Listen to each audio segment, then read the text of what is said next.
حضور کے وصال کے وقت یہ انتہائی اہم موقع تھا جس کو سنبھالا حضرت ابوبکر صدیق رضی اللہ تعالیٰ عنہ نے۔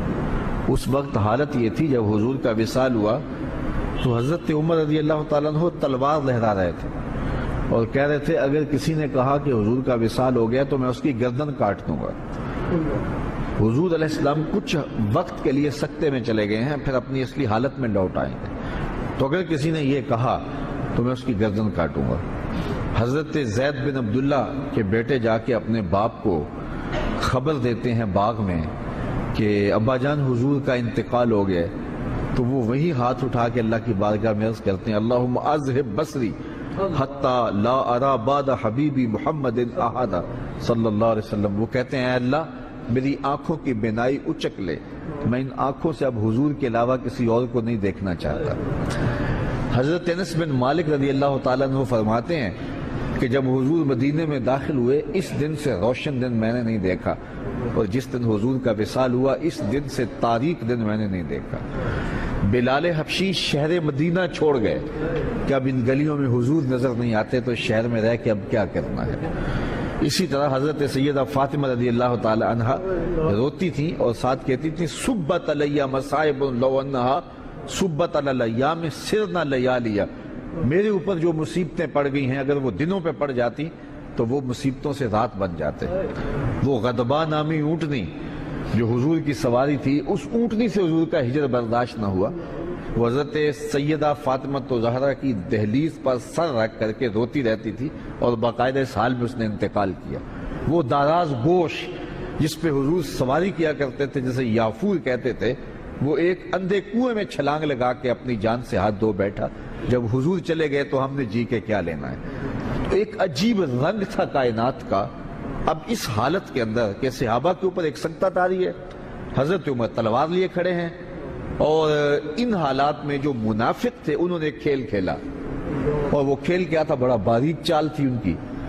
انہوں نے کہنا شروع کر دیا واہ جی واہ، حضور کے موجود ہونے سے کیا رنگ تھا، کیا بہاریں تھی، کیا نمازیں تھی، کیا روزے تھے، کیا جہاد تھا۔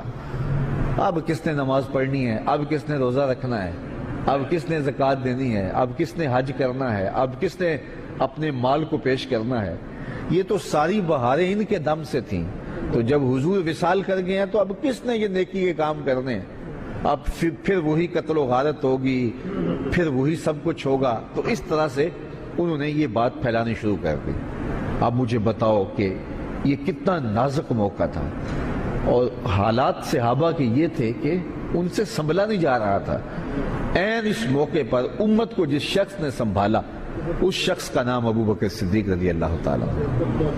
تو حضرت ابوبکر صدیق کھڑے ہوئے اور لوگوں کو متوجہ کیا، اور لوگ متوجہ ہو کے ان کے قریب آئے، لیکن حضرت عمر رضی اللہ تعالیٰ عنہ اسی حالت میں تھے۔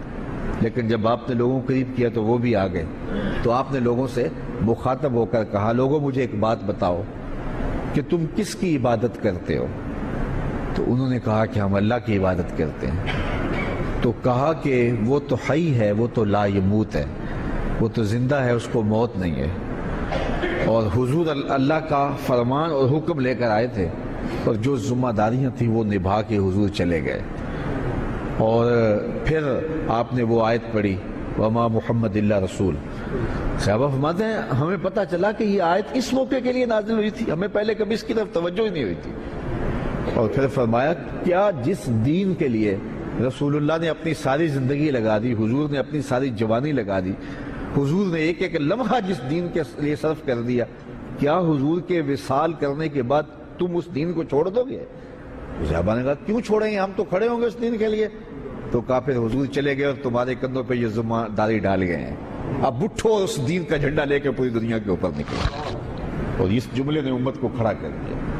تو اس وقت منافقین جو چال چل رہے تھے اور اسلام کے خلاف جو باریک چال چل رہے تھے، اگر حضرت صدیق اکبر رضی اللہ تعالیٰ عنہ بھی اس وقت اسی حالت میں چلے جاتے جس حالت کے اندر باقی لوگ صدمے سے نڈھال تھے، تو مجھے بتاؤ کہ کون سنبھالا دیتا اور کون جو ہے وہ اس وقت امت کو سنبھالتا؟ تو حضرت ابوبکر صدیق رضی اللہ تعالیٰ عنہ نے اس موقع پر امت کو سنبھالا۔ دوسری بات یہ ہوئی کہ امت تقسیم ہونے لگی تھی، یہ بات طے ہونے لگی کہ انصار سے خلیفہ ہوگا اور ایک مہاجرین سے ہوگا۔ اس موقع پہ حضرت ابوبکر صدیق نے جا کے کردار ادا کیا اور امت کو اس نازک موقع پہ تقسیم ہونے سے بچا لیا۔ آج لوگ کہتے ہیں کہ ادھر حضور علیہ السلام کا جسد انور پڑا ہوا تھا اور انہیں خلافت کے معاملے پڑے ہوئے تھے، اور میاں یہی تو کام تھا ذمہ داری کا جو کرنے کا تھا، جو حضرت سیدنا صدیق اکبر نے کیا۔ اس وقت اگر نہ اٹھتے تو امت دو حصوں میں تقسیم ہو چکی ہوتی۔